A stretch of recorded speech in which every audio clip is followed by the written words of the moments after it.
যৌতুকের অভিশাপমুক্ত সমাজ গড়ার লক্ষ্যে ব্যতিক্রমী আয়োজন নিয়েছে আলোকিত লালমনিরহাট। ভালোবাসা, সম্প্রীতি আর সামাজিক দায়বদ্ধতার অনন্য দৃষ্টান্ত স্থাপন করে একসাথে 7 দম্পতির বিয়ে সম্পন্ন হয়েছে। এর মধ্যে একটি ছিল হিন্দু ধর্মাবলম্বী দম্পতির বিয়ে। শুক্রবার সন্ধ্যায় লালমনিরহাট জেলা পরিষদ অডিটোরিয়ামে অনুষ্ঠিত হয় এই ব্যতিক্রমী আয়োজন। বর্ণিল আলোকসজ্জায় সজ্জিত জেলা পরিষদ অডিটোরিয়াম যেন উৎসবের রূপ নেয়। লাল শাড়িতে সেজে ওঠেন কনেরা, আর বরেরা ছিলেন রাজকীয় শেরওয়ানিতে। যৌতুকটা এমন একটা জিনিস যে একটা সুখের সংসারকে ধ্বংস করে।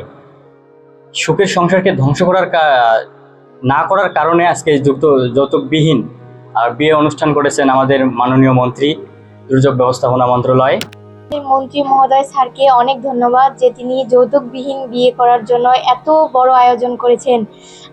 পরবর্তীতেও যেন এরকম আয়োজন করে, তাহলে লালমনিরহাটে অনেক উন্নত হবে এবং এটি সারা বিশ্বে ছড়িয়ে যাক যে যৌতুকবিহীন বিয়ে করা কতটা ভালো লাগে, যে নিজের অনুভূতিটা বোঝানো যায় না যে আসলে যৌতুকবিহীন বিয়ে করার যে কি একটা আনন্দ।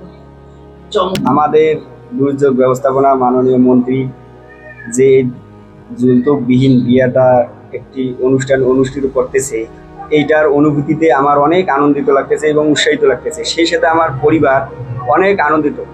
তারা এই যৌতুকবিহীন বিয়ে দেওয়ায় অনেক আনন্দিত এবং তারা চাচ্ছে এই যৌতুকবিহীন বিয়েটা সারা লালমনিরহাট দেখি সারা বাংলাদেশ যাতে প্রসারিত হয়।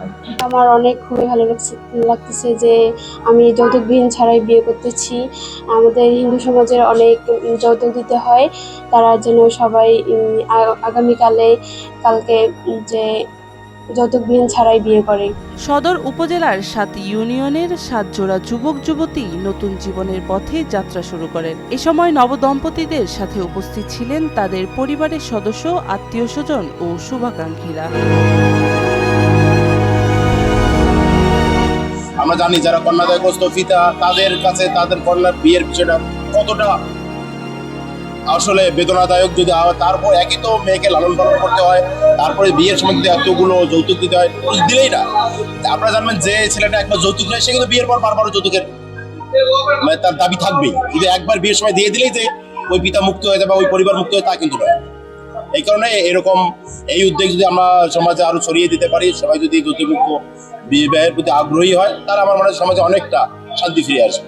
আমাদের লালমনিরহাটে যৌতুকবিহীন বিয়ে হচ্ছে, এটা দেখতে আসলে এখানে আসা। তো টোটাল 10 জনের বিয়ের কথা ছিল, এখানে 7 জনের হচ্ছে। এখানে কোনো যৌতুক দিতে হবে না বা কোনো খরচ নাই। তো জিনিসটা দেখে খুব ভালো লাগতেছে।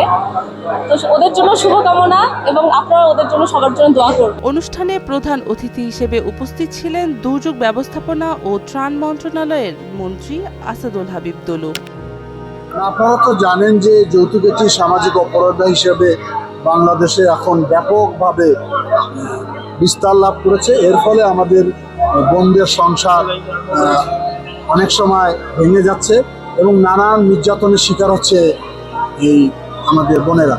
সেখান থেকে আমরা চাই যে যৌতুকবিহীন বিয়ে হয়ে গেলে যে দাম্পত্য বন্ধনটা এটা অটুট থাকবে, ভালোবাসাটা থাকবে এবং তারা সুখে সংসার করতে পারবে। অনেক অভাবগ্রস্ত গরিব পিতামাতা তার মেয়েকে বিয়ে দিতে পারে না যৌতুকের কারণে। আমরা উদ্বুদ্ধ করার চেষ্টা করতেছি যে যৌতুকবিহীন বিয়ে করতে হবে সবাইকে। এই ব্যাপারে ছেলেদেরকে এগিয়ে আসতে হবে, ছেলেদের অভিভাবকদেরকে এগিয়ে আসতে হবে। তারা যদি উদার হয়ে যায়, তাহলে যৌতুকবিহীন বিয়ে কত আনন্দ ঘন হতে পারে, কত আকর্ষণীয় হতে পারে, সেটার প্রমাণিত হলো এটা।